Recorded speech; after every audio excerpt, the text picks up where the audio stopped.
everybody. Welcome back to another episode of Rehash, a Web3 podcast. I'm your host, Diana Chen, and today we're speaking with 0xdesigner about all things design, anonymity, and UX and UI in Web3. This is a long episode, and actually, I think the longest episode in Rehash history, but we just had so much to talk about, and 0xdesigner graciously gave us almost 2 hours of his time to share his thoughts on all things consumer crypto, UX improvements, and the design space in crypto. For those of you who don't know 0xdesigner, first of all, go follow him on Twitter. And secondly, to give a brief overview, he is primarily a product designer who has been putting out a new design each day for the past 1.5 years, usually some sort of UX or design improvement to an existing app or envisioning a new app or a new use case. I respect him so much for all of the clever and creative ideas that he has every day, but also for his continued optimism and enthusiasm for crypto throughout all of the highs and lows over the past few years. He truly believes in a future that is enhanced by crypto and blockchain and is focused every day on working towards that goal. I personally felt so much better after speaking with 0xdesigner with regards to just having a renewed sense of energy and inspiration to keep building in Web3, and I hope you'll feel the same way too after listening to this episode. If you do enjoy this episode, please don't forget to leave us a rating and a review. It truly does help our podcast grow and helps us be able to keep putting out content for all of you. And also don't forget to join our Telegram community at t.me/rehashweb3 to share your thoughts on this episode and hang out with fellow Rehash listeners. 0xdesigner was nominated for Rehash by Ernest Co. and voted onto the podcast by Brenner Spear, Tom Scaria, Magenta Seba, Ernest Co., Nick Naragi, Lucas, Verb, Amy Jung, Vipthrold Zach, Maz, and David Phelps. So without further ado, here is my conversation with 0xdesigner. We have 0xdesigner with us today.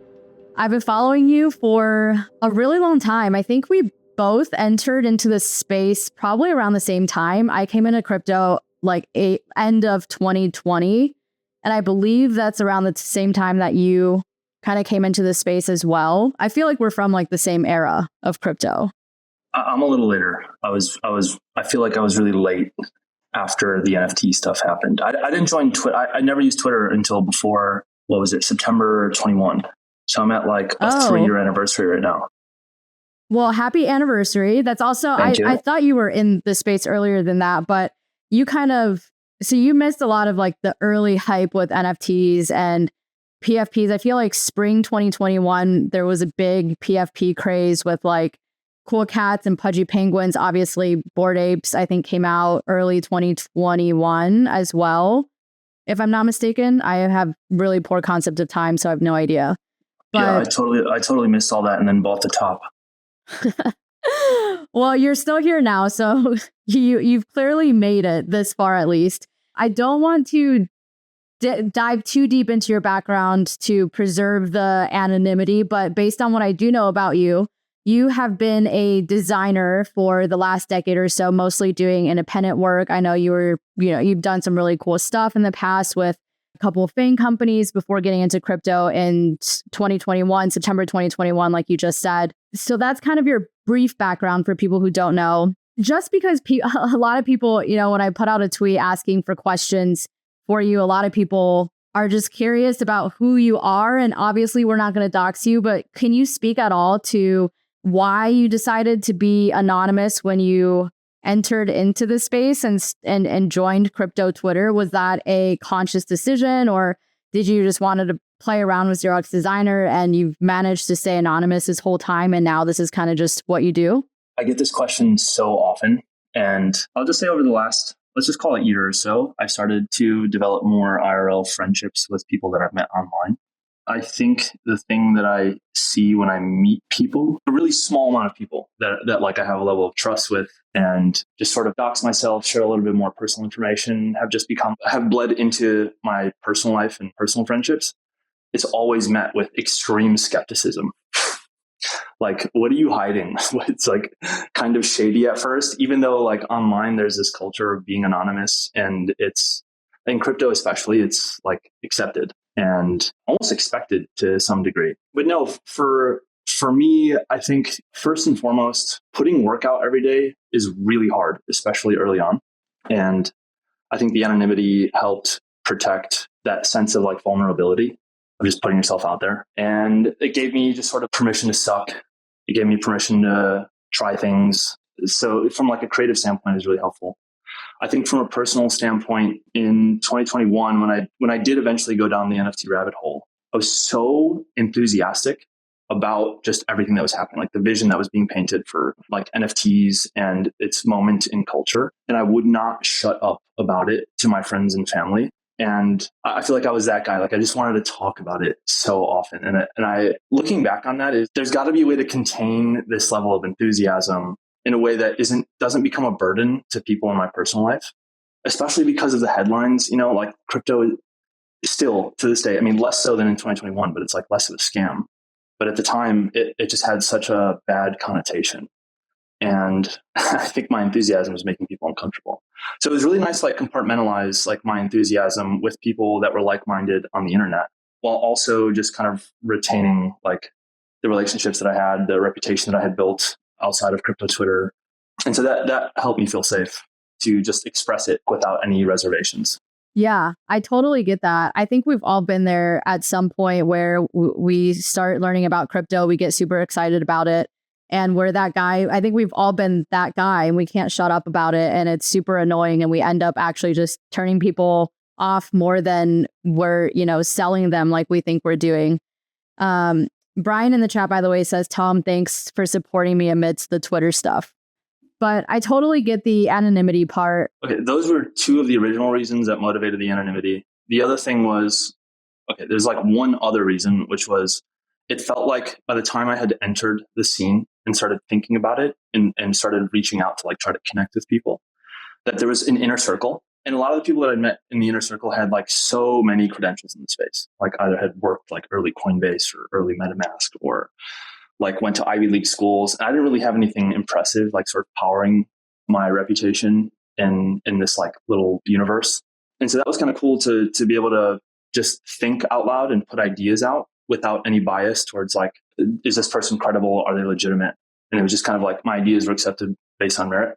Over time, like the other thing that I really want to say is that it's been really, really cool to see now having been anonymous on Twitter over the last 3 years, how the like my personal identity and the ideas themselves and the content itself sort of like transcends into this top level brand where there are no other biases, like at a subconscious level. Like it doesn't matter, like where I'm from, what language I speak, the color of my skin, the way I look, the people I hang out with. It's just people sort of project what they like about me and sort of develop their own image in their head. And I think that's been really important to stay in the conversation. Like so those are the reasons that motivated me to start being anonymous. And the thing that motivates me even more to maintain anonymity is how special that feeling is, where it feels like I can show up like as my full self without any bias whatsoever. Yeah. I think I've heard of other people say the same thing, that they can relate to that, being anonymous helps them feel like they're being judged just purely based on merit and at face value of what they're bringing to the conversation rather than what their background is and stuff like that. Aaron in the chat has a question along those lines. From your experience, do you think credentialing is important across social? I assume he means credentialing like what you were talking about, like what your resume looks like, where you went to school, where you worked in the past, things like that. Yeah, I mean, I think it definitely has an impact. Like anyone, we all know this. If you're in crypto long enough, if somebody has like X Coinbase in their bio, that there's something interesting about them.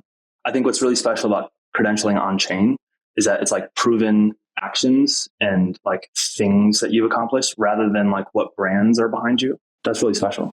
Yeah, absolutely. And hopefully there's a way that we can display all of that in an easy to digest format. When we're scrolling through, seeing all these people, we can kind of see their on-chain portfolio or their on-chain resume or their on-chain whatever they want to show from their on-chain activity that they feel best represents their personality, who they are, rather than a traditional resume like what you would see on LinkedIn. I think that would be pretty cool. And I'm sure you've probably put out designs to that effect.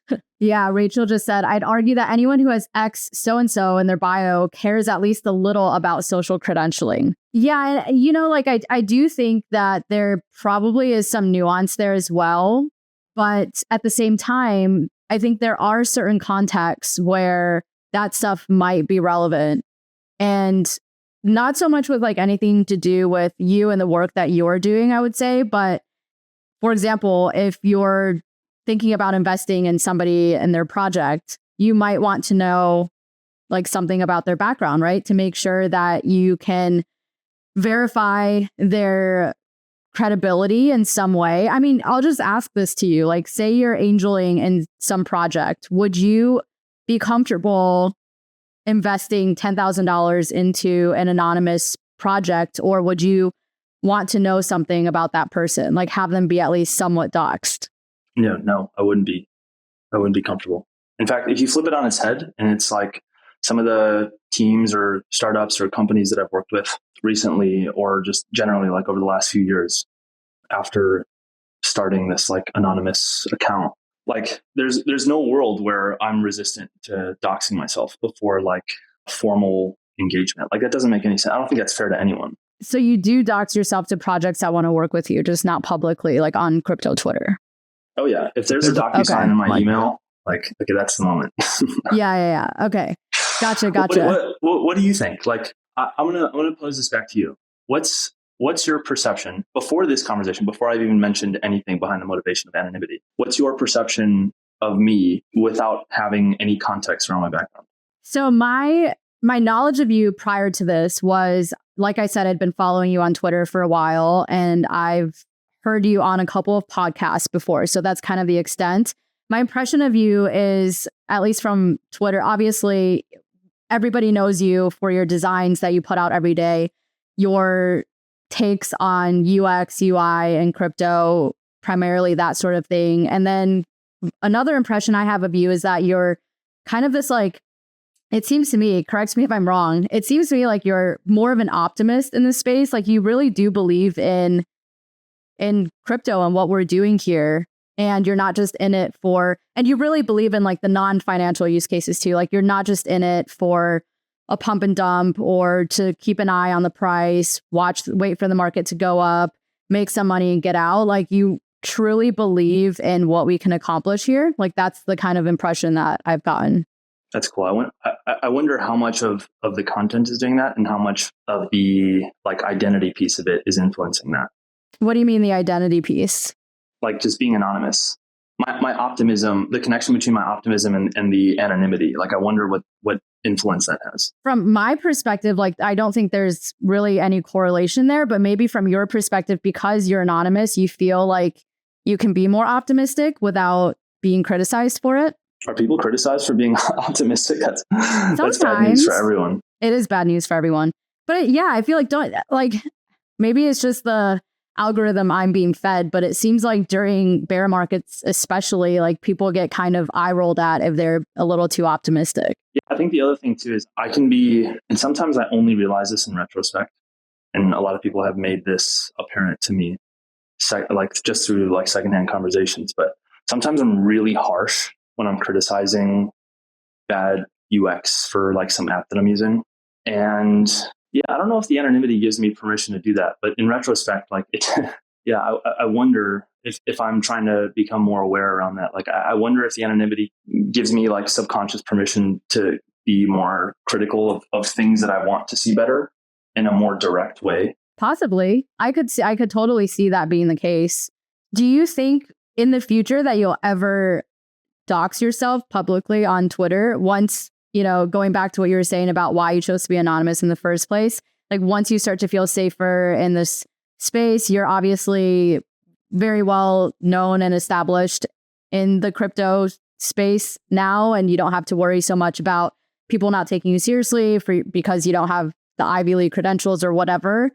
All of that stuff. Once all of that is gone, do you think you would ever go public with your actual identity instead of staying anonymous? I actually think being anonymous has become more special over time. So I can't see a scenario where it makes sense to dox because I just really like the fluidity. That is totally fair. I can definitely understand that. And here's the other thing too. Like sometimes I really do feel burned out about crypto. This would never happen, but there's also always an escape hatch. Like if I just, I have like some friends that have built crypto businesses and like media brands, and they're the face of their media. They're like, they will forever be associated with their experience in crypto. I can do other things if I want without the stigma, because I don't know what the perception of crypto will be over time. And it feels like there is kind of an escape hatch there. But like you said, I'm extremely optimistic. This is definitely, look, there's a few things in my life that I've felt as enthusiastic about as crypto. So this is like a multi-decade game. And I don't see that happening at all. But it's really nice to know that like even as crypto grows, even as the account grows, even as my work grows, I can still sort of compartmentalize it and not make it part of my identity, which I did. I did that like early on in my career where like being a designer became a part of my identity. And that's like not a healthy thing to do. Yeah. Do you ever feel, I'm just asking, we can move off of this topic too. We've been on this far too long, but do you ever feel like you wish you could reveal more about your identity to people in order to connect with them and build more community? Like as an example, like I've made a lot of friends in the crypto world from other shared interests that I post about all the time, like touching grass, being in the mountains, being in nature, having a dog, all of these things that I feel like if I only were able to post about my podcast or post about crypto and not share those other aspects of my identity, that I would have missed out on a lot of those connections. Do you ever feel that? No, I think Farcaster is a place where I do post a lot of my personal interests. I talk a lot about basketball and I, reveal more personal details without like revealing my identity. And that's been cool. But no, I think the trade-off isn't worth it to me. Yeah. Yeah. Totally fair. Okay. I want to talk about your designs and your process for that. I think a lot of people are curious about your process, what goes into it. Whenever I talk to anybody who creates content of any kind on a daily basis or on such a regular cadence, I always just want to know what inspires them to keep going every single day. So for people who don't know, you have your design every day, which is you come out with a design, like some sort of design, usually like UX, UI design related to crypto that you'll post every single day. And you've been doing this for, remind me again, how long has this been going on for? It's like a year and a half. A year and a half. 570-ish days. Wow. Okay. So, that's a significant amount of time. I remember one of the first people I met when I got into crypto was Jonathan Mann, who's Song a Day Man. He's the one that writes a song every single day. And he's been doing that for, gosh, I don't even know, like maybe 15 years at this point. I can't even keep track anymore.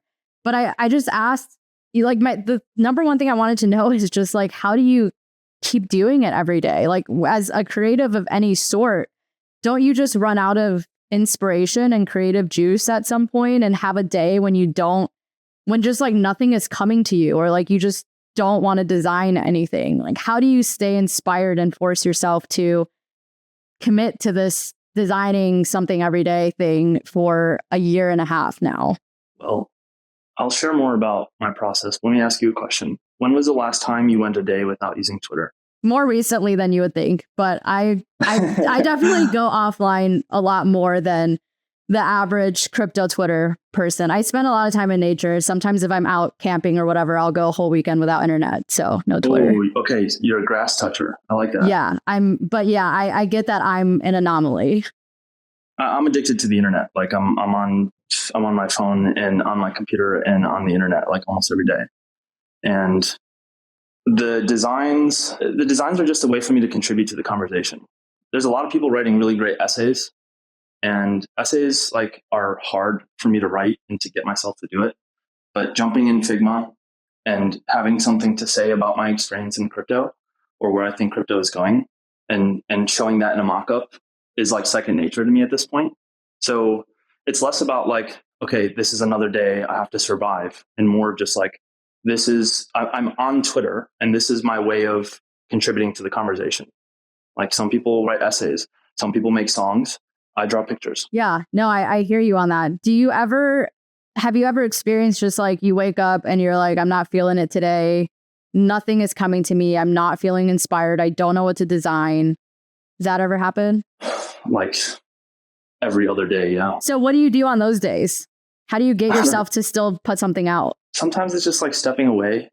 Sometimes it's just accepting that, like if I have a lot to do on a day that I'm having like creative block, or I just don't really have anything to say, I'll just put some, I mean, at this point, I'll allow myself to put something out that I know isn't good or that I don't think is good. And it's funny because sometimes when that happens, it's that like from an engagement perspective, they're some of the most successful ones. But that's kind of the idea. It's like just either give myself permission to put something out that's bad, just because I think at this point it's become more about being consistent than being great every day. Other times it's just like trying to, because every design is some point of view on something. And so like, how do you formulate a point of view? It's like either I just like force myself to use crypto in some way, or like just, step away from my desk, go out and grab a coffee. And as I'm in the world, just trying to think. I mean, at this point, it's become like an automatic process. But, early on, like the first few months, I had to really be intentional about trying to think about things that I'm doing in ways that crypto can make it better. But now it's like all the time, I'm just like buying coffee or sending money to someone or like connecting with someone on social media or, whatever I'm doing in the real world. There's always some thought that pops in my head of like, okay, what would I do if I could pull my wallet out right now and interact with it using crypto? So it's just like an awareness of either some crypto app that I'm using, something I'm doing that doesn't involve crypto that I think can be better with crypto. And like, not all of them are great in like redesigning something or trying to imagine like the world with more crypto in it. Sometimes it's just like everyone's talking about something on Twitter and I'm going to make something funny that sort of contributes to whatever the current meme is. And so, yeah, it's either just like using crypto, thinking about crypto in the real world, or like just going through the timeline and seeing what everyone's talking about. That's usually the main points of inspiration. And I think all of those things really work for you because people love that how your designs are so timely and they respond to things that are happening, things that just happened. Like I've heard people say that, like, how does he put out designs responding to things that literally just happened today? And, that's one of the ways. And then the other thing that I think people really like about your designs is that you really care about how crypto works in the real world. Like, I feel like you're able to get out of this, like, you're not stuck in this bubble that a lot of people in crypto are stuck in, where everyone's just building for all of the same 10 friends they have in crypto, and all of them are just building for each other, and nobody really cares what normal people and people in the real world think. And I think your designs really like address that fact. So yeah, that process like absolutely works for you.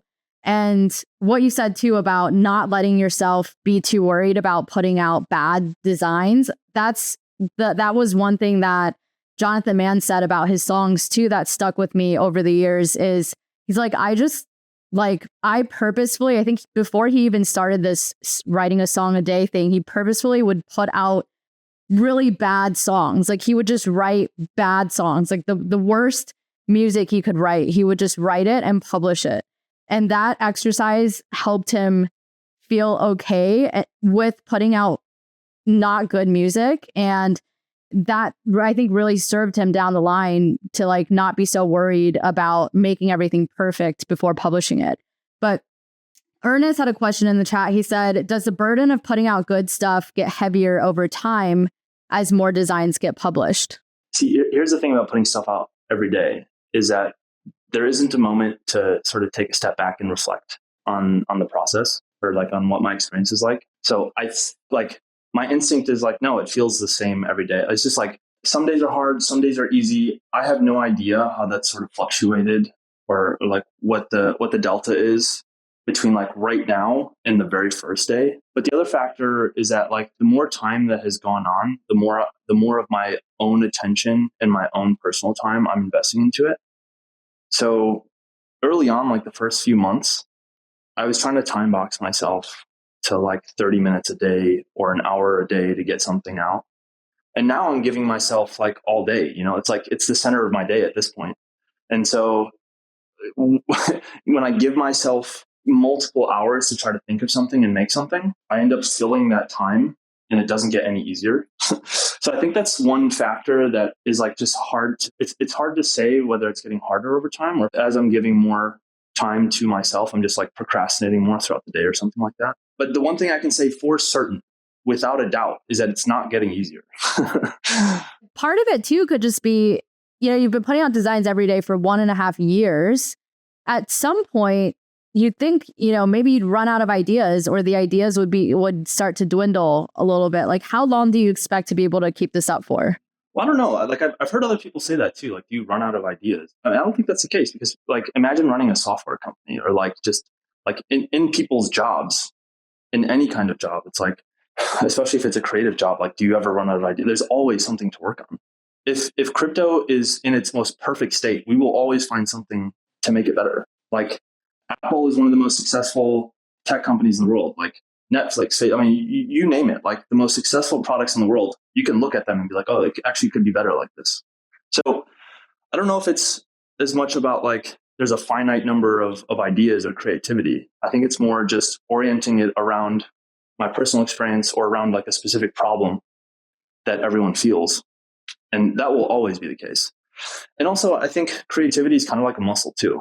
The more ideas you put out, the more like, I think more ideas breed more ideas.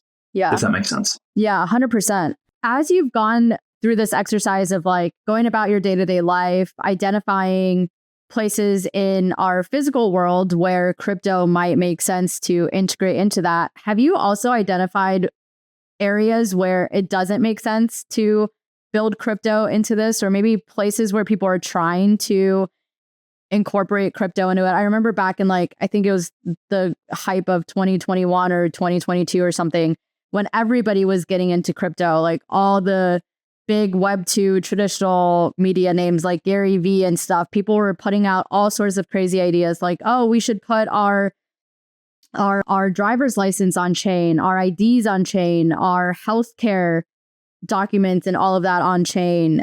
And, I think once people actually sat down and thought about it, it's like, no, we don't want private identifying information on chain. That's insane.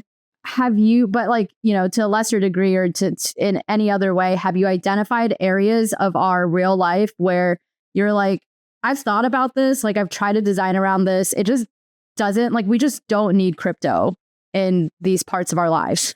Yeah, I think the privacy one is the most obvious thing.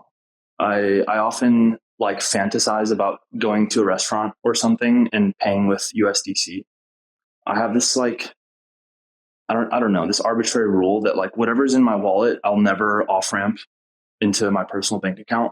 So like my crypto funds are my crypto funds, and like I rarely bridge that back into my personal banking to like pay for my lifestyle or something. But like I really do think all the time about like it would be amazing if I could just like tap and pay with USDC or with like a meme coin.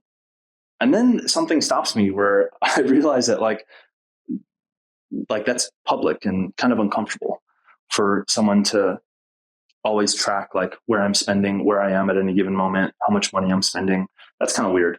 The other thing that I feel like I've tried to think really, really hard about, but I just can't see a world where it exists efficiently, is like the phygital stuff.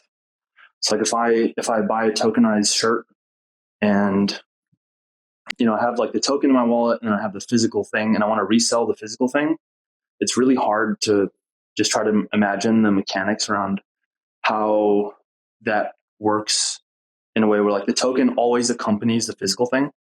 Like if people try to tokenize rare sneakers, how do you ensure that the condition is good without some intermediary. Then it's like, okay, then what's the point of crypto if I still have to send it to some authenticator to ensure that it's authentic and in good condition? So that's another example that comes to mind. Yeah, no, that's true. I haven't thought about that as like an anti-crypto example. I've always thought of it as a good use case because I've thought of it from the perspective of like fine art. And if you're a fine art collector, you can authenticate your artworks and prevent, duplicates from being created that aren't authentic. But yeah, like you said, how do you ensure that the quality is maintained and the artwork's not getting destroyed or the sneakers aren't getting destroyed as they pass from person to person? I don't know. I haven't thought about that, I guess. And I think some of the most creative ideas come when I put the constraint of like, what are some things that you can own that are only digital? And it sort of just opens up this like new can of worms around different use cases. Like what are some things that I interact with on this is going to sound really ambiguous. I feel like I always fall into this trap of talking about like stuff without like specifically labeling it. Like what are some things that I have in my physical meat space life? And how can I try to imagine it being valuable in a digital only version? Has been a really good constraint for me to just think of new ideas. I won't get into some example. That's another rabbit hole. But give us one example, because I'm trying to think of an example. Like the other day, I posted a concept that I don't think resonated because the visual wasn't strong enough. But I'm just like, for a minute, I was just like obsessed with this idea of like platformless TV, where like, what if I, instead of like subscribing to Netflix, I own a token for, like the House of Cards TV series. Like, what would my experience be consuming House of Cards if I just had the House of Cards token and I can like watch that on any streaming platform? There isn't like a physical version of that, but that was the example that came to mind. Like, what would it be like if I sort of separated myself from like this Web 2 platform and just owned the content? What could House of Cards do for me? And what could I do to, sort of experience it differently? And I don't know if there's a clear answer, but I'm just trying to expose like the thought process and the line of thinking here that I think at some point will lead to a really good idea. Do you envision it being like self-hosted on the House of Cards website and you can like connect wallet to log in to prove that you have the token and then watch it directly from there? Well, I think higher value stuff is like people build streaming platforms just for tokenized content. I think that if you do it that way, you can, like, I think one of the examples that I showed in the mock-up, I really love Severance on Apple TV. And I know that they're coming out with a new season soon. And like, if I owned Severance season 1, then they would airdrop me Severance season 2, but like early access, like only I could watch it. And then like, it would be cool to see like what sort of market forms around like the few hundred tokens of people that are also diehard Severance fans that don't have access to it. Or like, at the end of season 1, there's like this cliffhanger. What if token holders could participate in like the plot after, if there was like some sort of choose your own adventure where they make multiple episodes, but you like the token that you hold, you like permanently like choose different paths. And so then it's sort of like inked onto that token that like this token for Severance season 2 looks different than this token. And so everyone's sort of experiencing like their own plot based on the choices that they make. That's kind of like that one project People Pleaser was experimenting with, right? What was it called? Like White Rabbit or something, where it essentially was a choose your own adventure. And I think her mechanism was to have people vote which, like if you wanted A or B, and then she would build out the storyline according to like where the most votes were, if I remember that clearly. But yeah, that's super interesting. The first thing you said about like early airdropping season 2 to token holders early or something, we've thought about doing that with Rehash before.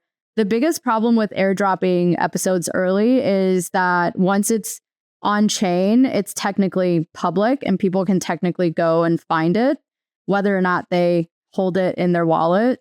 So I wonder if like some bigger issues around just the public by default nature of blockchains will need to be addressed before we're able to experiment more with like these media type things. Yeah, definitely. I think the thing that also makes it really fun for me just because I'm a pixel pusher, I'm not actually like implementing anything. And I know that's the hard part of all of this. Like I'm only carving out like the fun stuff for myself. And I'm kind of naive in that sense where if I'm making something, I'm like, oh, this isn't realistic or this wouldn't work. There's like a voice in my head that's like, just someone will figure it out. Over a long enough time horizon, we'll figure it out. If there's enough value, like the example we just went through with the choose your own adventure thing, I'm going to listen back on that and be like, wow, that's such a bad example. Like, no, I feel like I always do that. Like riffing in real time is fun, but it never leads to anything good. Because it requires like a lot more deliberation to get to some good idea. But if there's a good enough idea or a good enough example that isn't possible and enough people are excited about it, there's like a profit opportunity, someone will figure it out. Yeah. Yeah, no, that's true. I was actually going to ask you too, has anybody ever built out any of the designs you've published? Yeah, a lot of them. A lot. Yeah. That's got to be a pretty cool feeling, right? Do most of them come back to you and tell you that they did it, or they like DM you and say, well, I want to build this out? A lot of them. Yeah. Nice. That's it's awesome. Cool. Yeah, that's super cool. That's also what's motivating too, to be honest. Is just knowing that it's resonating and that I remember there was a moment like the first few months I started doing everydays, I was like subtweeted about someone subtweeted me saying like designers shouldn't be giving away work for free. And I think about that all the time because part of what's motivating is, every product designer, not every, a majority of them have felt the pain of like working on something for a really long time and it never gets shipped. And I just like, I don't know, I'm more motivated by seeing something come alive or come to life than just like the work itself. So that's really satisfying. And I think that's also in part what motivates me to do it every day. Yeah. And that's really cool that you're almost like producing a public good, these design inspirations that people are actually building and creating better products in the space. Grace had a question earlier. I'm going to scroll back up real quick. She's also clipping clips in the Unlonely stream, which apparently anyone in the chat can go and mint as well. I haven't tried it yet, but it looks really cool. But Grace said, do you have any larger scale design projects in the works that you're excited about and or can share? Oh, let's see. Can I get a follow-up question some clarification from Grace? Like, what is a large scale design project? Grace, what is a large scale design project? Let us know. Grace, do you have typing, any? Yeah. Do you just visualize designs like that in your head that like don't happen in real life, but you just like, you have like another UI in your mind that's like separate from what you see on the screen? Yeah, all the time. I think, and oftentimes it's like, sometimes the design in my head isn't the design that I make and put out. And it's like, that's really frustrating too. Why don't you make it and put it out? Skill issue. Okay. I wouldn't have thought that there are many limitations in your skill set, but Grace said just something beyond the design everydays. So pretty broadly, anything else you're working on besides the design everydays? Yes, but still like most of the work that I'm doing right now is like super high level, sometimes consulting, just like thinking really far out. And the work that I'm doing privately is like, I don't know if any of that's going to actually get shipped.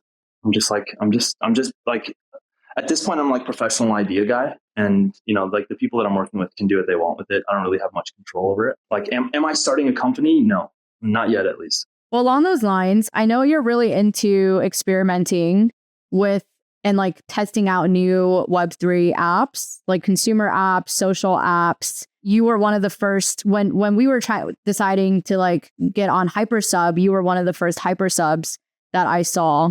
So along those same lines, like what are you experimenting with right now in terms of new Web3 tools, and like what newer tools that don't yet exist would you like to see? Putting work on chain, like just putting ideas on chain, putting like UI mockups on chain, and then getting paid for it when somebody mints is crazy. That's insane. Like as a product designer, there aren't like avenues to monetize that skill set other than to join a company and help them like whatever work on some software. And so there's this like sliver, this like fragment, this tiny possibility that like you can like a UX UI / product designer can put stuff out and productize like a mock-up or an idea has been like kind of an eye-opening experience for me. And I'm always looking for ways to like, okay, are there ways to monetize this content series? There's definitely been money that I've made using Hypersub and Zora. And I don't know if there's other ways to do it, but I'm constantly thinking about like creative ways, just use the blockchain to monetize it. I would love, like outside of monetization though, because that just feels like low-hanging fruit. It feels like the most obvious tool to experiment with as like at this point, I'm a content creator. The other thing that I would love to see is, I know some people are working on it, but like a way to have idea provenance where like if I put something out and somebody like another designer remixes it, like can my idea be attached to theirs or vice versa? Like if somebody tweets something or someone mints something on chain and it inspires an idea for me, like is there an easy way for me to associate the idea that I found at the moment and at the point of inspiration? I don't know if that exists yet. I wouldn't be surprised if someone's working on it. Soren from Titles, I talked to him a couple weeks ago about an AI like creator tool that he's using or making. It's primarily being used for artists right now to like take a body of work, plug it into this like AI thing, and it will spit out more work in the image and likeness of that artist.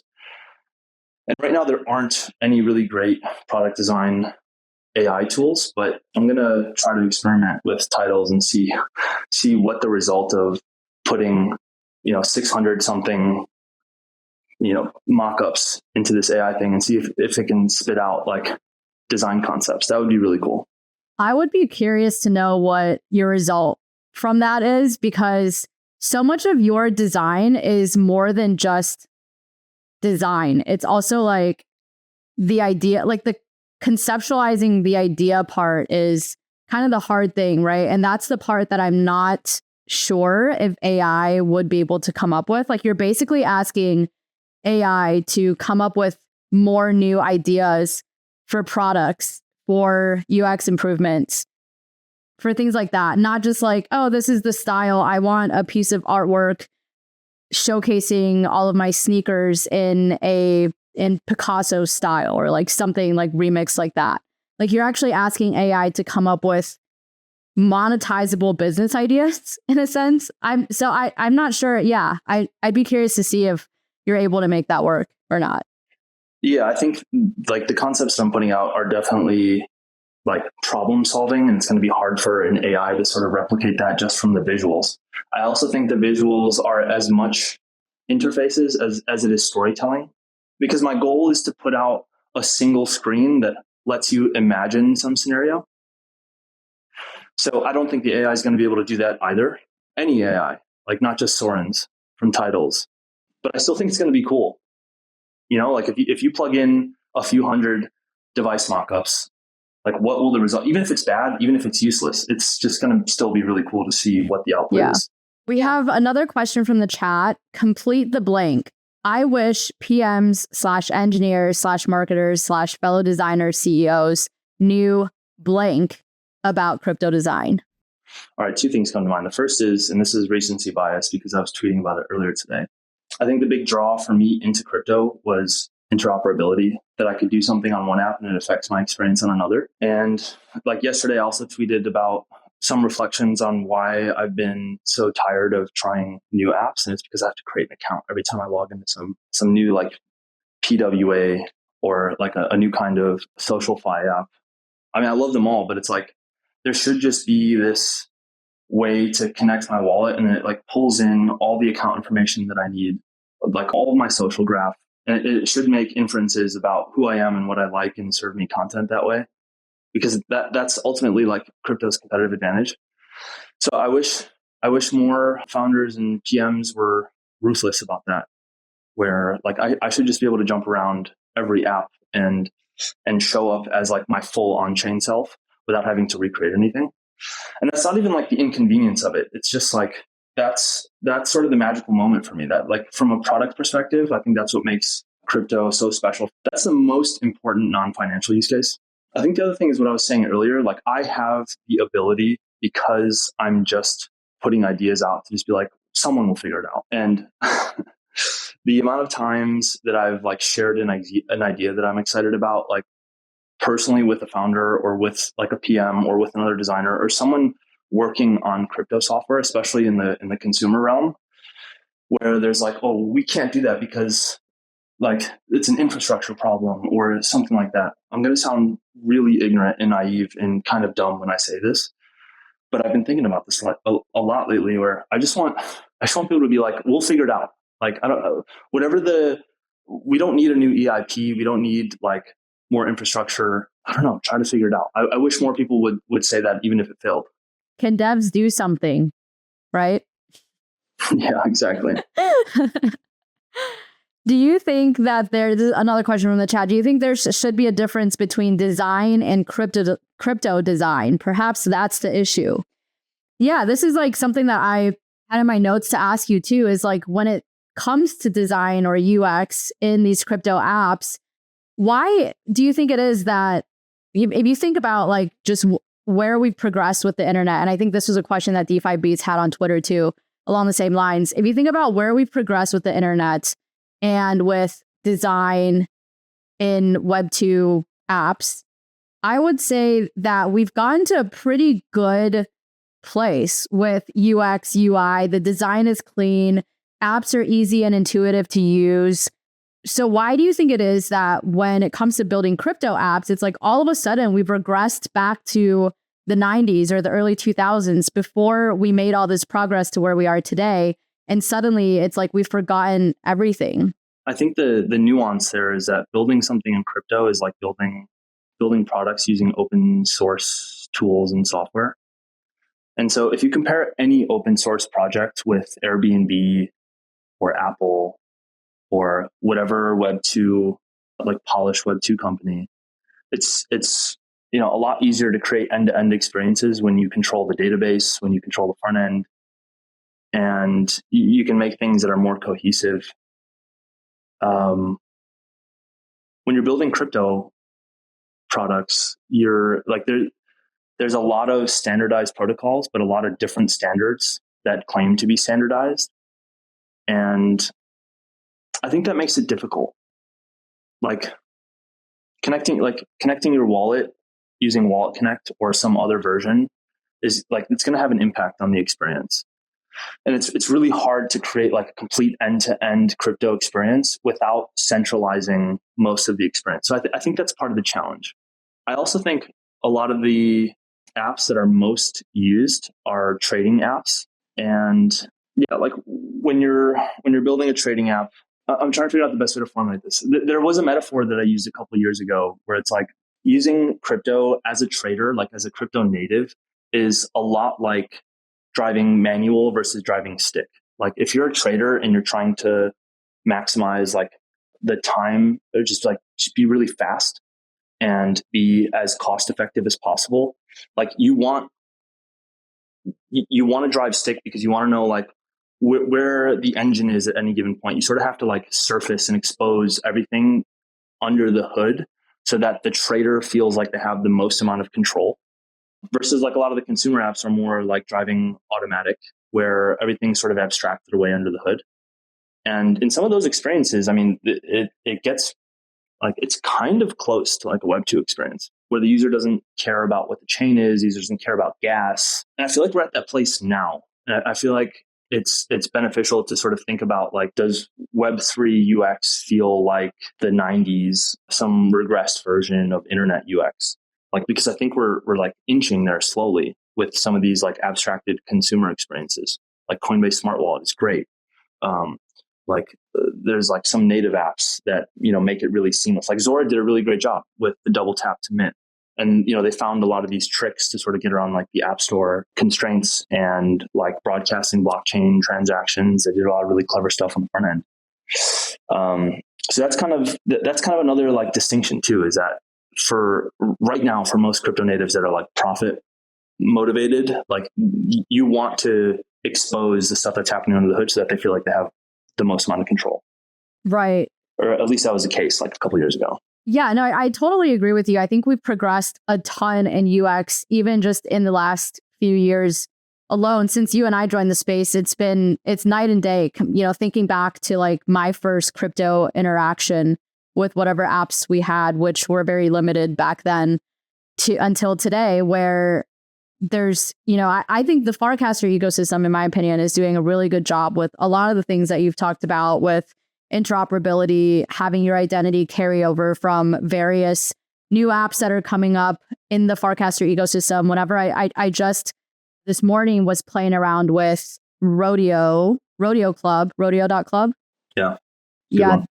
Yeah. Which basically is like an on-chain Instagram of sorts, is what it looks like to me. But like when I signed up for that, my profile was already there from Farcaster.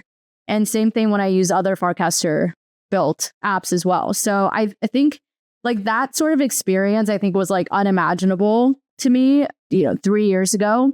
And here we are today with it. So we've definitely made a lot of progress, but I think we're still a bit of a ways off from me being able to onboard my IRL grass touching friends here who have no exposure to crypto whatsoever. I think like that jump, that is still a bit too big of a leap, probably.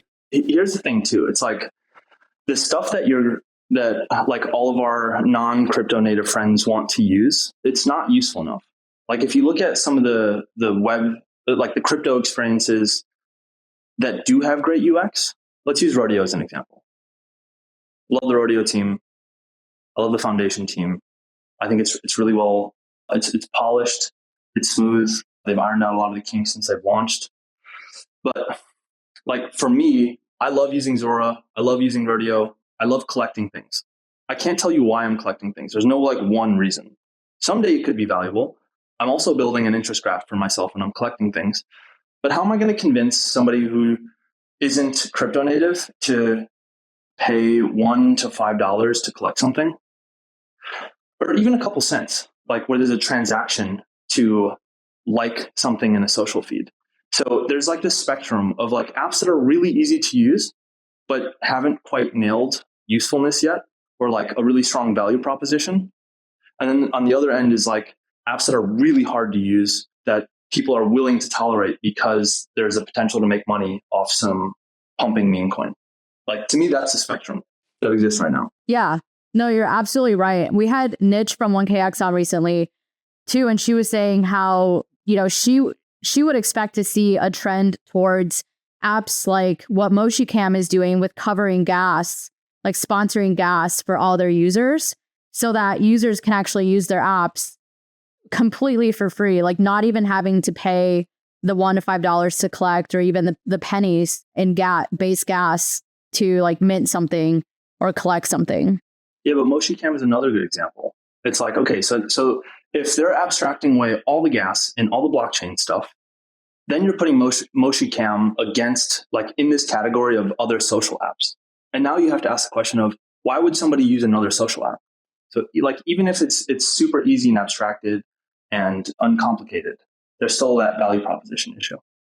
And like, I know the guys at Zora are really digging their heels into this like notion of creators being able to like post stuff on a social feed and make money from it. But on the flip side, like creators that make money have to have collectors. And there's only like, it's still very niche to have somebody that wants to collect something.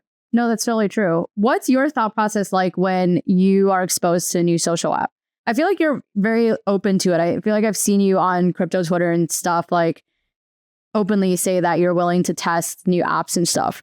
From my perspective, yeah. So you're always open to that. There's like no point in which you're like, I'm sick of, like, there's just too much. I'm sick of it. This app is going to last a week and then people are never going to use it again. Like, what's your thought process there?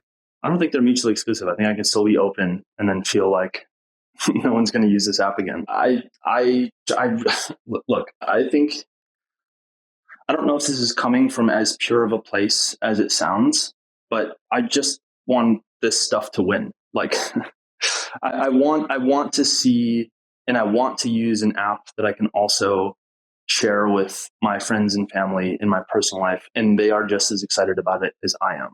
And I truly think it makes the internet better.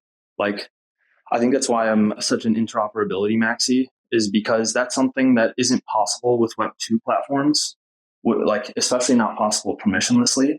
And I think it's just better when the thing I watched on Netflix affects, stuff that I get served up on Instagram.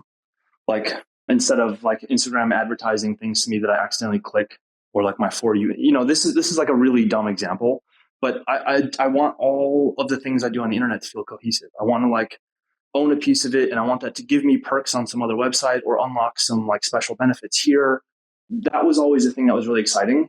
And I think the openness to try new stuff is because I feel like we're really close, and I just like want to see it happen.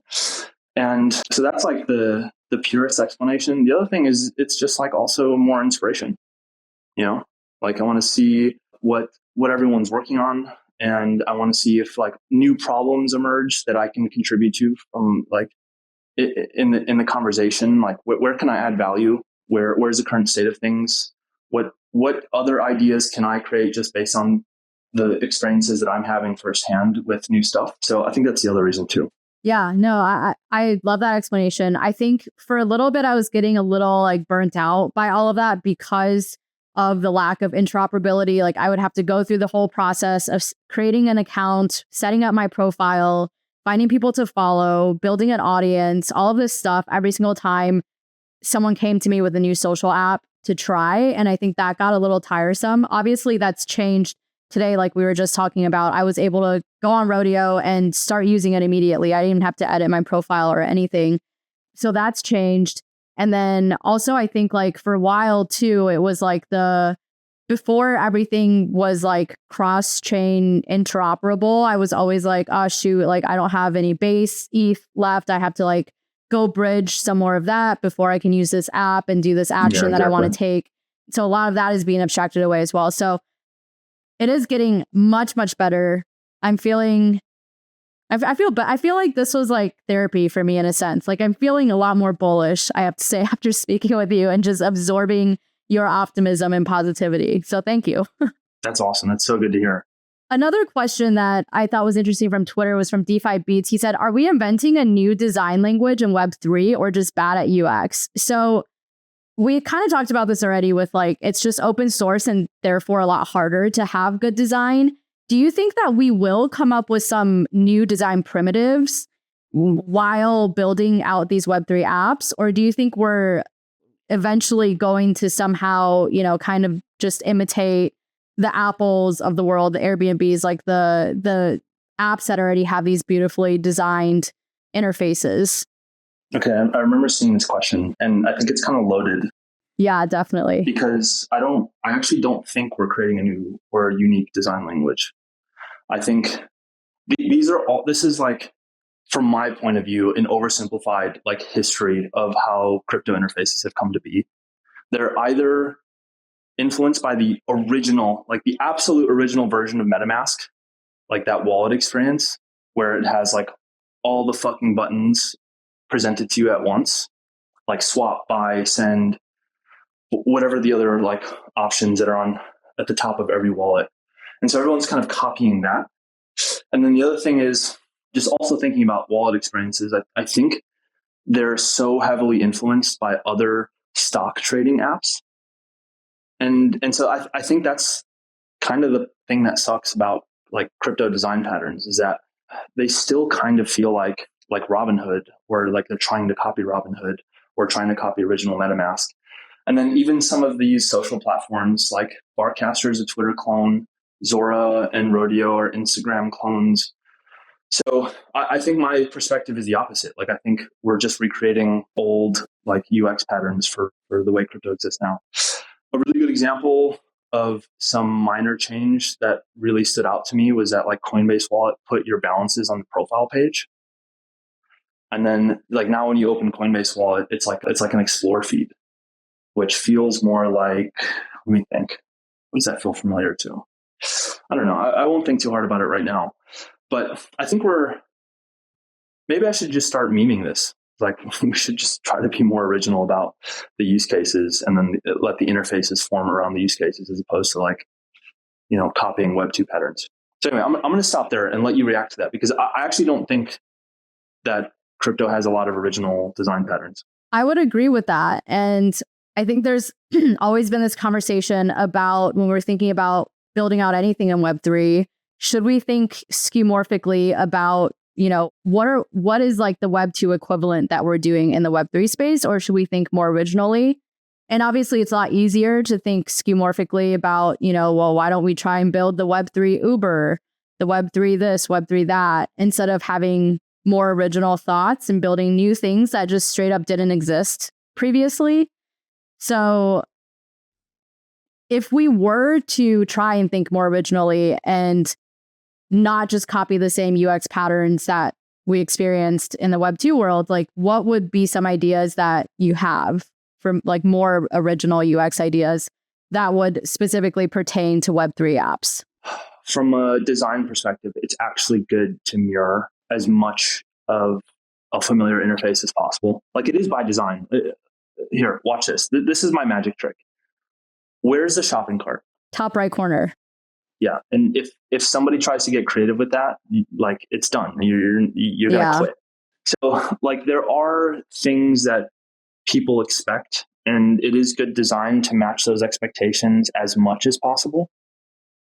I think so. I want to draw the line there between like it's actually in most instances bad to try to create original design patterns, but I think the thing that's probably, and again I'm going to think about this a lot more now, but the thing that's worth fighting against is to stop mirroring crypto interfaces to financial interfaces to unlock non-financial use cases. Because the more you prime people, like if you go to your wallet and then you open the token and you see a chart, of course everyone's going to trade it.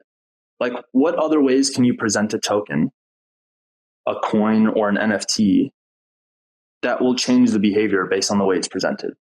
I think that's something worth thinking about. And I don't know what that is right now. Yeah. How do you feel about consumer apps that are trying to build financialization components into it? I think it has to happen. I think it's good. There's some value there. But that just has never been what's excited me personally about crypto. Yeah. Right? Like I feel like you're the same way. Yeah, I'm the exact same way. It definitely it always takes me a second. And a couple of examples that come to mind straight away are like Joke Race is a platform that we've used for years, like ever since the beginning of Joke Race, because our whole premise of Rehash is that our guests are nominated and voted on by the community. But like over the years, David's really tried clever to use case, by the way. Oh, thank you. Yeah, that's how you got here. Is Ernest, who I think may or may not be in the chat. He's based in Asia, so it might be too late for him to be here. But he nominated for you, and a bunch of people voted you on. But thank you, Ernest. Really appreciate you, man. Yeah. David's been trying to figure out ways to monetize by making people pay to submit a nomination, for example, or pay to vote. And I think when I initially hear these things, it is it turns me off. My initial thought is always ew, no. That's not, I'm not trying to make money off of the community. I just want people to participate in this community governed podcast experiment that we started, back in 2022 or whenever. So that's my initial thought. But once I start thinking about it, I'm okay, yes, it's inevitable. Creators need to monetize one way or another eventually. And so we can't avoid it. And I also shouldn't be so resistant to it. And another example is with Unlonely, the platform we're on now with, I think Brian's been trying really hard to make these tokens and have people vote and bet and trade these tokens during the live streams. For example, in the Love on Leverage, the dating thing, you could buy tokens for who you think the person should go on a second date with and stuff like that. So those are two examples that come top of mind to me. I wonder what you think about those, making people pay to participate in joke races or pay to engage with live streamer or something. I don't think there's anything wrong with monetizing. Yeah. I think the creative exercise that really excites me is to just think about what are the other use cases that aren't monetization, just because it's so obvious. Like, it's not bad, it's just so obvious. And what's exciting to me is like the creative unlocks using the blockchain for content experiences or product experiences. So let me ask you a question. Why do you use Jokers? It just like was the platform that best suit our needs for the experiment I was trying to run for Rehash. But why on chain? Why don't you just use like a Twitter poll? I wanted it to I just wanted everything with Rehash to be on chain. Why? Like I wanted it like memorial. I'm really putting you on the spot here. You really are. But I think something good is going to come on the other side. I wanted to have, I think my primary motivation when I started all of it is I just wanted to experiment more with on-chain stuff and like everything we were talking about, like in a non-financial sense, right? So we started Rehash in April of 2022, still pretty early on, still a lot of financial use cases. I was always really interested in the consumer side of things, and I just wanted to experiment. I think that was my primary motivation, is I wanted to see if there was actually a way for creators to be able to operate and succeed on chain. And what's been the value of your approach to it so far? I mean, there's been a lot. I think like a huge value, like even before we get to like the monetization part, a huge value is just being able to like know who my audience is a lot better. So like now I have a list of all of my all the wallets that have ever collected a Rehash episode, and I can see data about them through Dune or through a platform like Bello, and I can get to know them. I can message all of them, invite them into my Telegram group. Like I feel like I'm able to better connect with my community on chain than I ever was like on Instagram or in any Web2 capacity. Yeah, you have like a direct relationship with people that like Rehash. And I think about the same thing from my point of view. Is like, why am I minting these ideas on chain?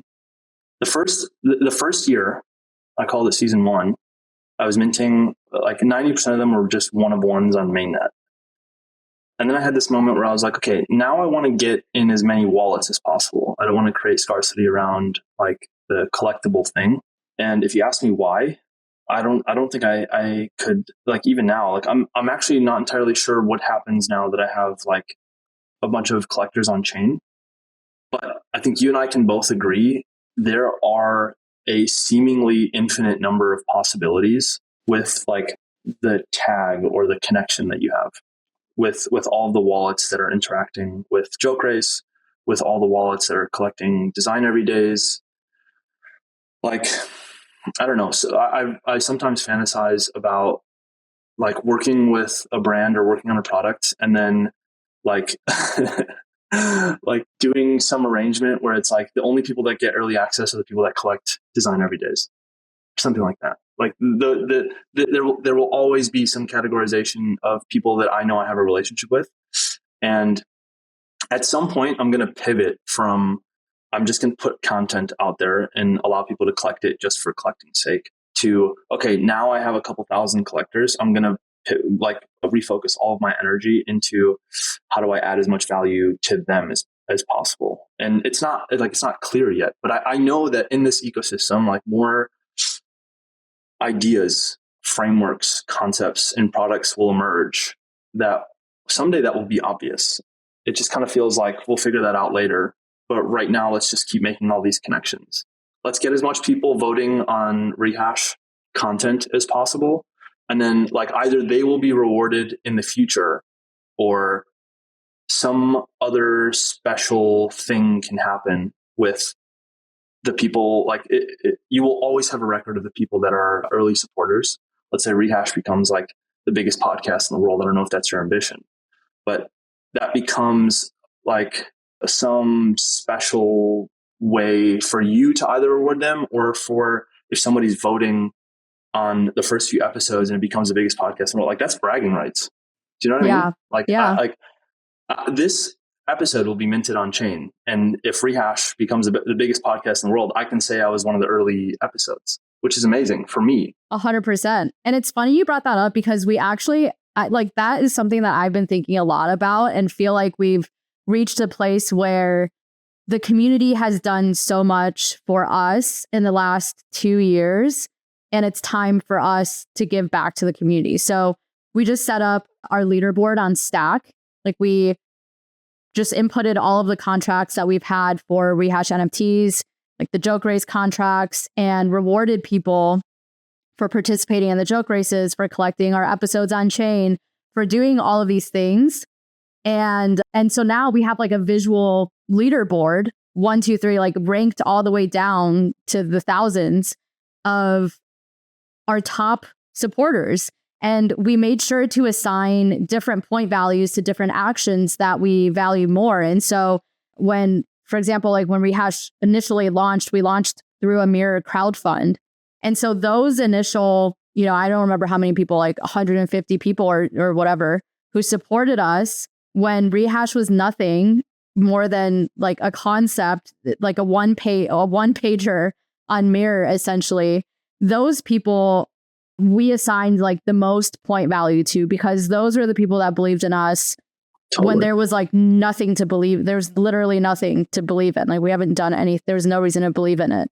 And here we are 2 years later. And so those people, like, we really value, and that's our way of saying, like, this is your reward for being early and believing in us when like you didn't have to at all.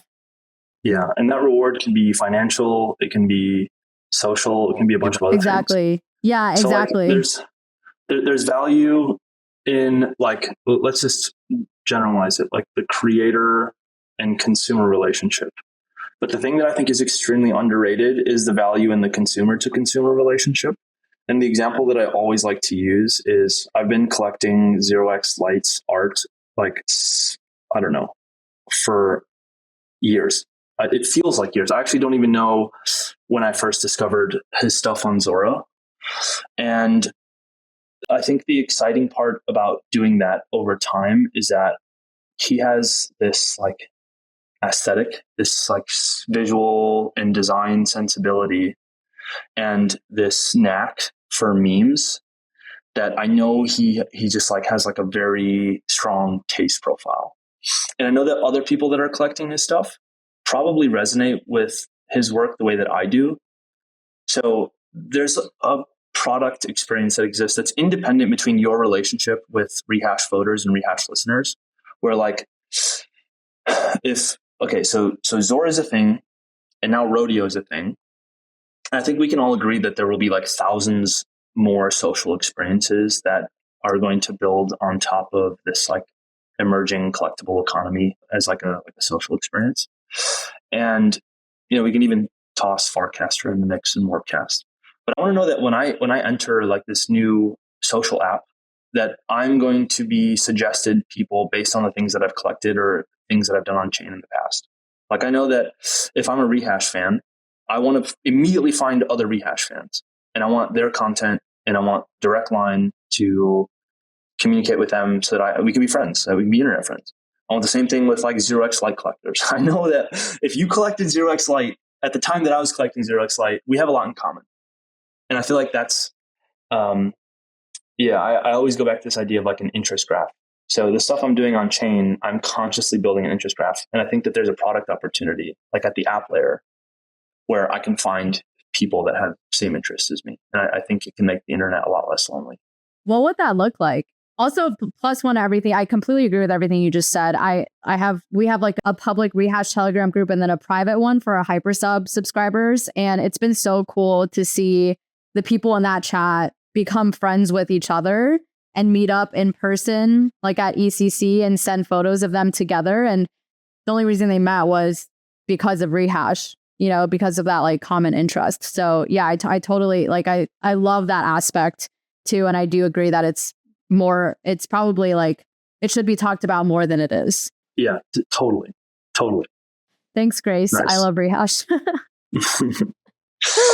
Put that on chain, Grace. Yeah, put it on chain and tell people how they can make these little clips that you're making and do the cool things you're doing. Give people the tutorial so they can do it too.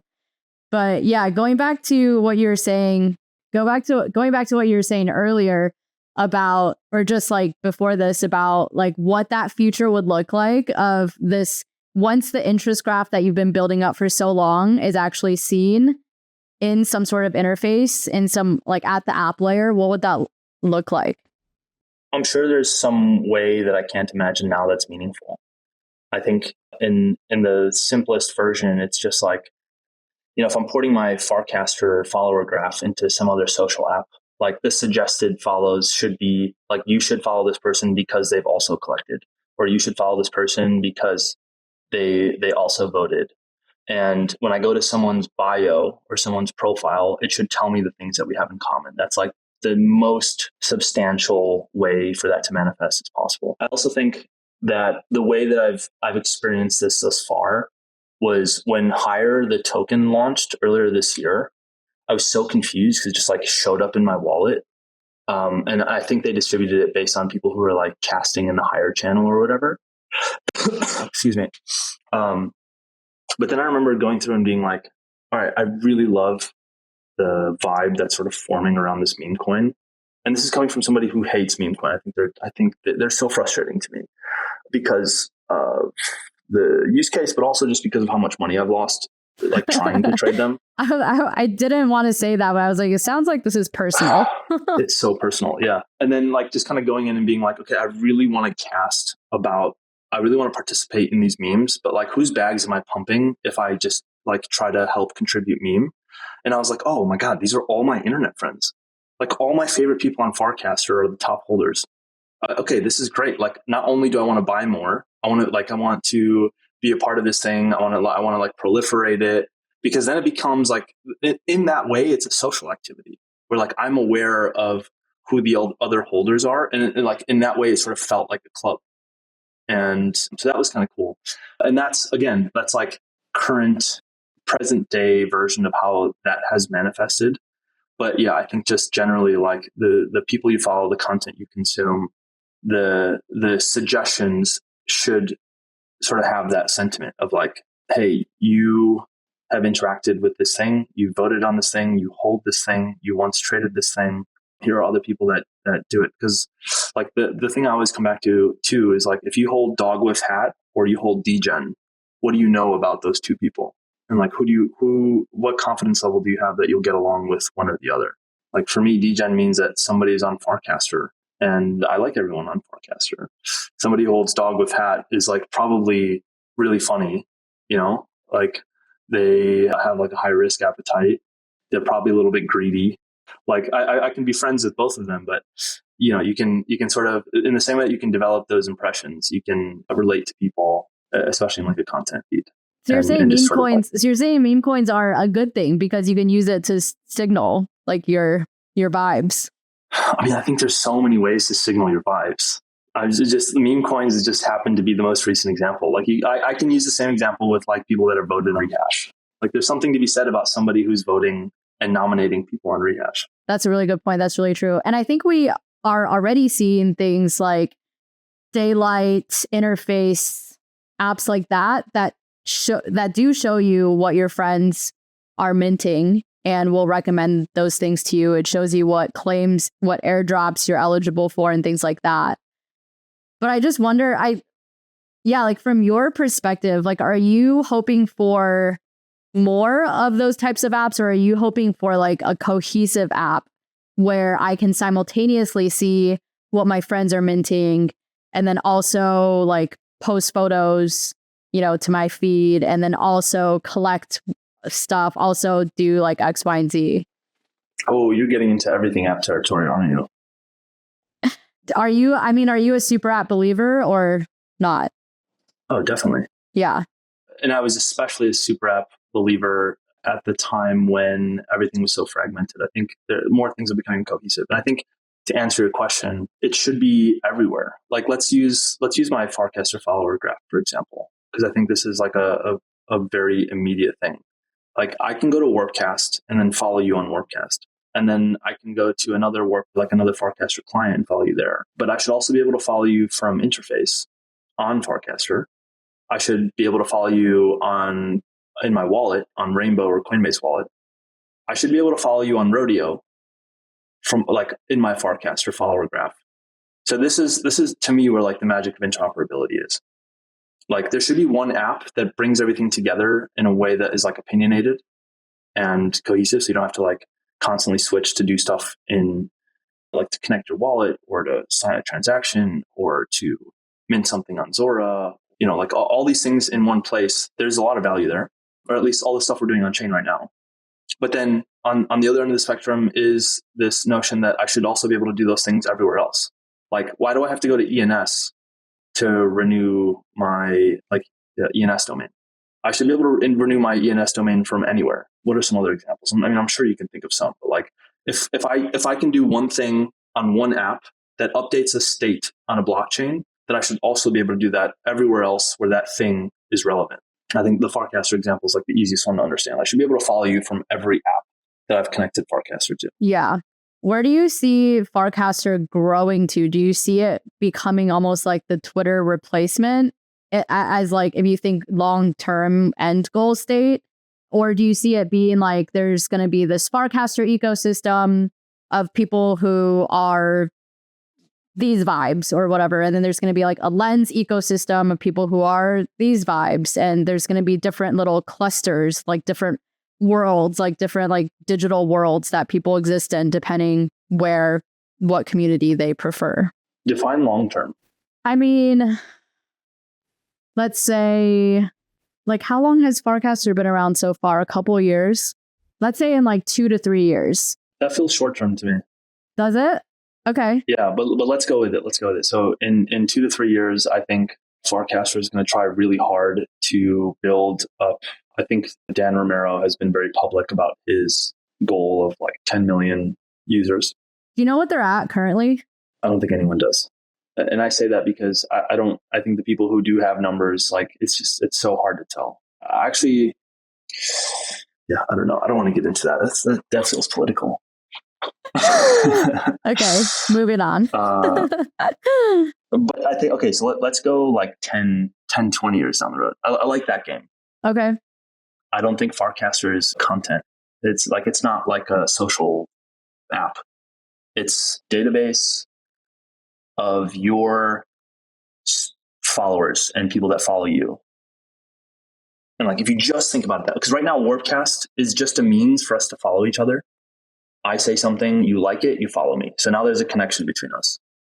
And if you extrapolate time far out enough, like 10 to 15 years, like a vertically scrolling feed will not be the thing. Like you can, like the Farcaster social graph will show up in like the website you're using to buy clothes. Think about that for a second. So it's like you're shopping for this t-shirt. You and I follow each other. You purchased the t-shirt before, and I can see, I'm sure there's probably some opt-in thing. There's like some privacy implications here, but like our connection should appear everywhere on the internet, where if you went to a restaurant and you reviewed it, I should be able to filter just for your reviews because I trust your taste.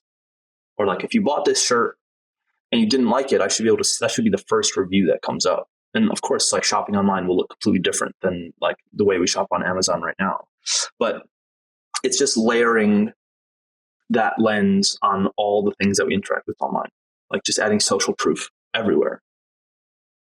So to me, like right now, it's a Twitter clone, but ultimately either someone else is going to build something with all that information of the connections that have formed. No, just that, like the possibilities of using that, not on other social apps, but every single app. Like I know there are some wallets that are even trying to do this. I think Rainbow is experimenting with it.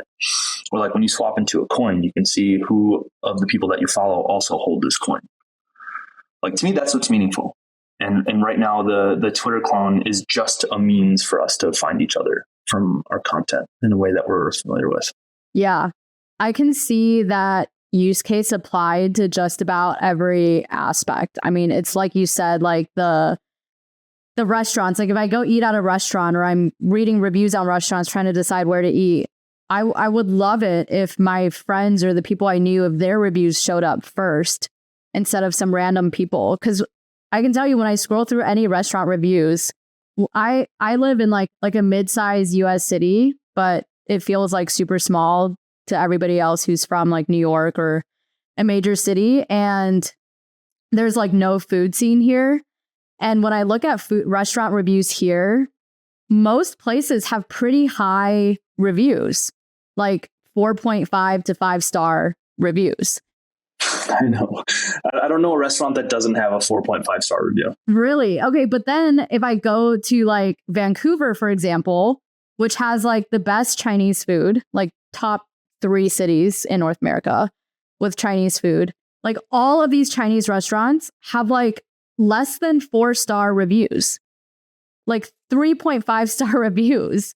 And you would, at first glance, you would look at that and think like, there's no way I'm going there. Like this restaurant looks like total shit. But you go there and they're all way better than any Chinese restaurant I have in my town that has like a 4.7-star review. So if there was a way to actually filter for like the people I trust that are reviewing it and the people that like are more similar to me, that would be awesome. I mean, you can even get as niche as like, if I'm like in the winter, like if I'm road tripping around, like finding places to ski, especially like backcountry stuff, I can open an app, see routes that other people have taken, but there isn't a way to see, like it would be so much more helpful for me if I could see the routes that my friends have already taken, like my friends that I have skied with before. I know their ski level, like I know their ability level, I know like their risk tolerance, I know all of these things about them, and then how they rate those routes. Like that would be like way more useful information to me than a random person. You know, it could be like an Olympic skier that like took this route and is like, oh yeah, it's just like a very chill, relaxing like morning run. And they're like an Olympic skier and I don't know that. And I go and I just like die. Yeah, I think the summary of this is that far. No, I'm doing this in my mind because I know this is. I might have tweeted this already, but I know this is going to be a banger tweet. Or it's like, so I might tweet this later, or maybe someone can clip it. You should, yeah. Grace is definitely going to clip it. Well, I'm going to clip it. I'm going to try. I've never done this before. I just clicked the clip thing. Now there's so much pressure to say something good. But it's like the Farcaster and decentralized social graphs and social networks make every app a social app. How is that? That's good. Okay, that's good. That's a banger tweet, but that's good. And I agree with that. Everything is going to become a social app. Yeah, so you think we're getting there in 10 years? You're right. Maybe it's 2 to 3. There's also like another way to imagine all these possibilities and all these scenarios in like a world where AI is just like our dominant touch point with the internet.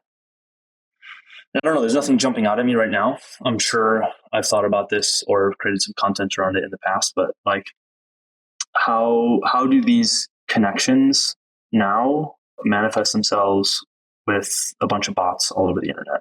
So I don't know. It's something to think about. Cool. Well, we've been at this might be the longest podcast episode we've ever had. So I'm going to wrap it. Is there anything else that is top of mind right now that you're just itching to get off your chest?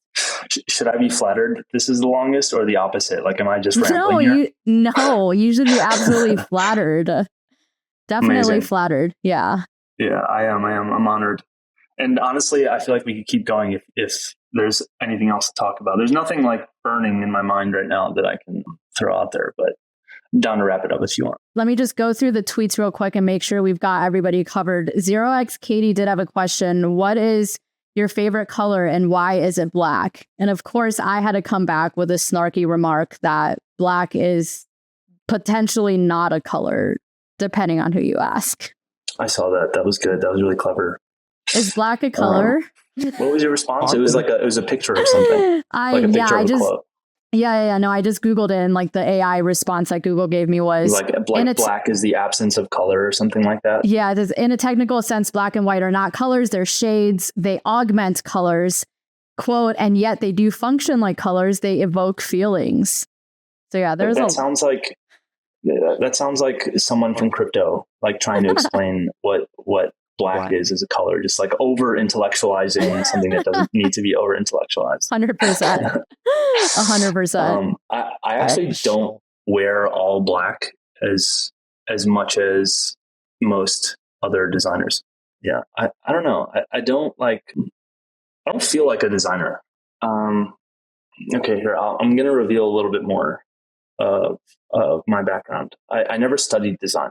Like I don't know anything about art history. I never properly trained. Like I studied economics and psychology undergrad. Yeah, I don't know. Design just always felt like I was always fascinated about behavior design academically.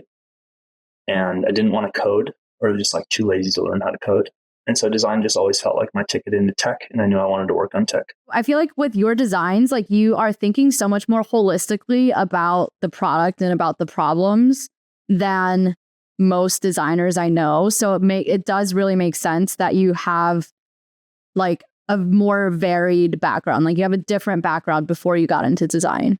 Yeah. And I think that some of the most like talented designers that I've met over the course of my career also, and by the way, like there's like designers in like the quintessential stereotypical sense, and there's like product and UX designers that kind of design is more of a science than an art.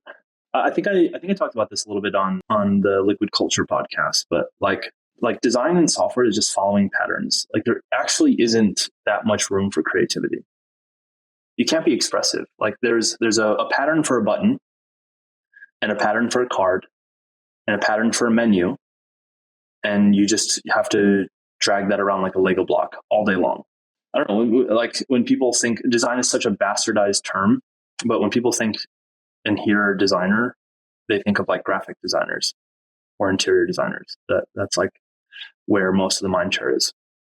And so here's the thing. Most of those people wear black, all black. I mean, yeah, or if you just like live in New York or something, I feel like. Also, I think there's a difference between asking what your favorite color is and what color you wear. Because I wear all black. I don't think I've ever said like my favorite color is black. What's your favorite color? Blue, I think. But like, I just don't like wearing colors. I kind of like them all. Like I just appreciate like all blue, but I don't know. Like I also don't feel super strongly about this. I like colors that represent nature. Yeah, we've already established that you're a grass toucher. I'd also say that my favorite color is blue, but only because I have this like memory of me being like 7 or 8 years old in my childhood bedroom trying to like decide that. I don't know. I think somebody at school like asked me what favorite color was, and I felt pressure to like have an answer. And my childhood bedroom had blue wallpaper everywhere. And so I think like when I think about my first instinct of what my favorite color is, I just go straight back to that memory of like, I decided when I was 7 years old that it was blue because my walls were painted blue. Yeah. That's kind of like how I was, like, I say blue because I've just always said my favorite color is blue. Because like when you're a kid and you have to pick a favorite color, that was what I picked. Yeah, that's a good one. Wait, so is black a color? Do we ever get to the bottom of this? Scientifically, black is the absence of color. So I think the AI is right. I love when I come back with a snarky remark and there's actually basis to it. I can't let you go without answering this one question I ask every guest on every episode, which is to give me a can you not? That's a good one. Yeah. So I feel like you've already said a bunch in this episode. So if you can't think of a new one, you can repeat one, no problem at all. But if you can think of a new one. Wait, state the whole question. Because I know it's pretty, like I saw it in a tweet or a doc of like, can you not? Yeah, it's basically just like if you were to start a sentence with can you not, as it pertains to something we talked about in this episode or crypto or honestly like anything you want, like can you not do this? Like what's basically just like a pet peeve of yours, something that people do all the time that you're like, can you just not do that? Oh man, this is like so uninteresting. But this is the first thing that came to my mind. Like, can you not ask me to create a new account when I connect to my wallet? Yeah. And there were a few apps that I've used recently where it was like I couldn't use the app unless I deposited funds. Mm-hmm. And there was an app that I tried yesterday where it was like they wouldn't let me use it unless I added it to my home screen. So can you not do that? Those are all the things that I was talking about. Email. Yeah. Or phone number. Those are like all the things I was talking about earlier with like my resistance to trying new apps. It's not that I don't want to test new apps. It's like all of those things that you just said that just like tire me out, you know? Like is it worth it for me to go through all of these steps, jump through all of these hoops to test out this new app? And for two reasons. Like the first is because it's inconvenient, and the second is like there's just like this magical, delightful moment when it just populates. Like that's just why I love crypto for that reason. I just want to see it happen, like in every instance that it can. Like that, I was so happy this morning when I tried rodeo.club and everything was already there. I had all these followers, like I had a whole feed going. I was like, whoa, I swear I've never used this before, right? But I had to do a double take being like, wait, did I already like previously create an account with this or something? Because it seems like I did, but that's really cool. I was like a very early user of Rodeo, and I don't think they were very happy with me yesterday because someone tweeted that someone tweeted the description that you just gave, and I like tried to counter it with my experience, which was like when I logged into Rodeo, I couldn't change my profile picture without going to Foundation. Like it was pulling your Foundation profile. But this was like a very early version, and I felt really bad, like kind of dunking on that. Oh, I just assumed they pulled my Farcaster profile. I mean, they're definitely doing that now. Oh, okay. The first time I used Rodeo, I like posted here. I posted a thing called My First Rodeo, and it was posted. Oh, it doesn't say. It was like I feel like it was months ago. Yeah. So this is a very early version. Yeah. Anyway, yeah, so that's my answer. Yeah, that's like honestly another hesitation I have for trying out new apps too early is I'm like, I kind of want you to wait until like you work out your kinks a little bit and then I can have a much more smooth onboarding process. That doesn't bother me as much. I think just generally crypto is self-selecting for like early adopters and really curious people. And so I think we all have, if you're still in crypto now and using consumer products or social products, like you clearly and obviously have high tolerance for like a lack of polish. And to be honest, like when I'm using an app, polish is like the last thing I'm thinking about. What was an app that I used recently? Like early interface looked polished. You know what I'm talking about? Interface app? You ever use it? Mm-hmm. Yeah. Early interface looked polished because one of the co-founders is a designer. But that wasn't what was interesting about it. What was interesting is that I was getting push notifications of what people I followed on interface were doing on chain. Like that is a perfect example of like the difference between UX and UI. Like if the UI is kind of janky, like the scrolls kind of rigid, you know, the layout's like really chaotic, but it's like giving me some value and not like value in a way where it's like giving me the opportunity to make money like most crypto apps that we've seen over the last few years. Like the perfect example was interface where it's like most of the value I don't even have to open the app for it. It's just pushing stuff to me. And that was like the first time that happened. It was a really big light bulb moment for me. So it like apps don't have to be perfect. They just have to like do something valuable. Yeah. No, and I definitely care about UX more than I care about UI when I'm testing out these new apps. Like I don't care if your scroll is like a little janky looking or the design is imperfect. Like I don't care about that. I just need to like be able to use it without having to like spend 30 minutes bridging funds over, depositing funds into this new wallet, doing all of this stuff, you know? Yeah, exactly. Yeah. But thank you for this conversation. Almost 2 hours. Definitely our longest conversation on Rehash. Still got a bunch of people in the chat. I love it. I personally am feeling like so much more optimistic after talking to you. So which is like what I had envisioned of like your personality before we had spoken. So you've definitely lived up to your anonymous Twitter personality. Congrats.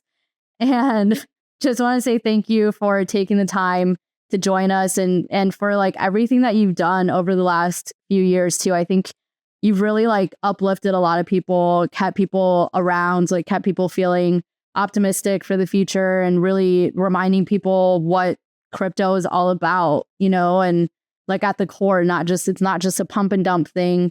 Just because market's down doesn't mean crypto's dead. Like, I think you've been a big champion in that cause. So thank you for all of that. Yeah, and thank you. Honestly, you have no idea what it means to hear that. Like that is so moving for me, that my optimism and enthusiasm and excitement is like felt. Yeah, it's felt and it's contagious. It's spreading. Let's keep spreading it. We definitely need more of it in the space, that's for sure. Last thing, tell people where to find you if they want to follow you personally, and then feel free to plug away at anything else you'd like people to check out, like maybe your hypersub or anything else you're working on. No, just 0xdesigner on Twitter. Okay, cool. Awesome. Well, thank you so much. Thank you everybody for sticking around in the chat for 2 hours. I'm going to upload this to our live stream library for our hypersub subscribers right after this. So you can go back. If you missed part of this, you can go back and listen to it. Otherwise, we will be publishing this episode sometime in the upcoming weeks. And so you'll get to hear it soon enough. Thank you again so much, 0xdesigner. Hopefully we'll get to meet someday at some conference and we'll get to hang out. I'm not a great basketball player myself, so maybe we can find something else to do together other than play basketball. Unless you need an ego boost, then definitely recruit me to play against me and you will feel great about yourself. Amazing. This was so much fun. Good. You're a great podcast. You're a great host. Thank you. Thank you so much. It was really fun talking to you. Like I said, feel super inspired. I learned a lot. I have like so much to think about now. Definitely lots of tweets in the pipeline as well. And I will talk to you soon on the interwebs or in person. And we'll be back again next week with another episode of Rehash. Thank you for tuning in to this episode of Rehash. Rehash is hosted and produced by me, Diana Chen. Rehash is also supported by our community of NFT holders who curate our guest lineup each season. To get involved, head over to our website at rehashweb3.xyz and collect this episode as an NFT. Anyone who collects an episode becomes part of the Rehash community and will be able to nominate guests for future seasons. To learn more about how to become a guest on the podcast, go to rehashweb3.xyz/podcast. And to learn more about sponsoring the podcast, go to rehashweb3.xyz/sponsor. Finally, be sure to follow us on Twitter, Instagram, and TikTok at rehashweb3 or on Warpcast and Lens at Rehash. And join our community on Telegram at t.me/rehashweb3. If you enjoyed this episode, please rate, review, and subscribe on Apple Podcasts, Spotify, or wherever you get your podcasts. See you next week.